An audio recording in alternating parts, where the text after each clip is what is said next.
Xin khỏi chiếc khá vai ai cùng làm tại xưởng nữaพี่น้องlà để nhìn để phong chẳng coi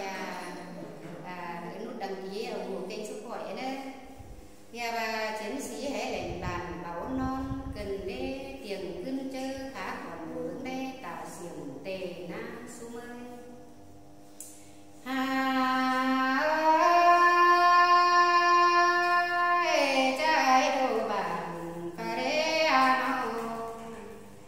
Chẳng má chờ quảng bàn dân quang bồn cần đê nô trái đồ êm áp phá đê chẳng má chờ giáo phản sớm nằm băng sơ huệ bỏ cần đê xài chờ như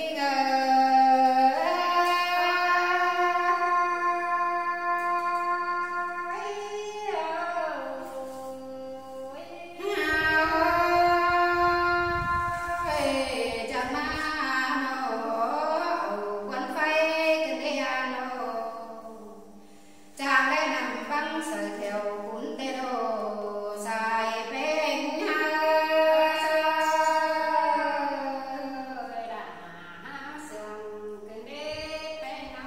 ca ba bằng cuốn hờ bay bằng quần sáng dần cân đế hà nô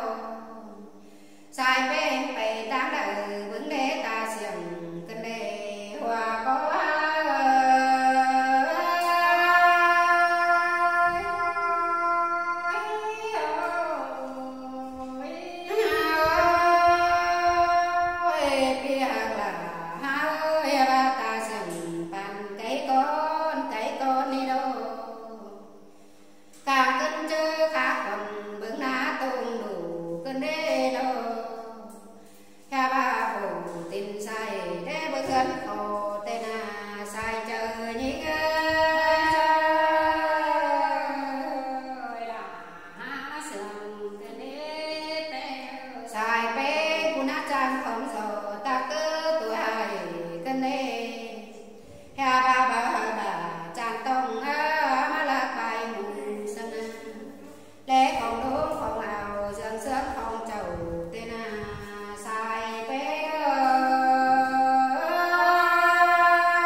rằng con chơi nhà có với nhà tên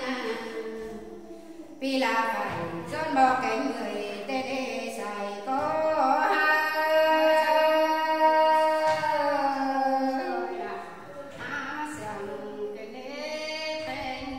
ba sầm nùng nùng tó trên hùa bằng ngàn đá pia vì chẳng tàn quan bỏ sồn tâm tê đồ cha bỏ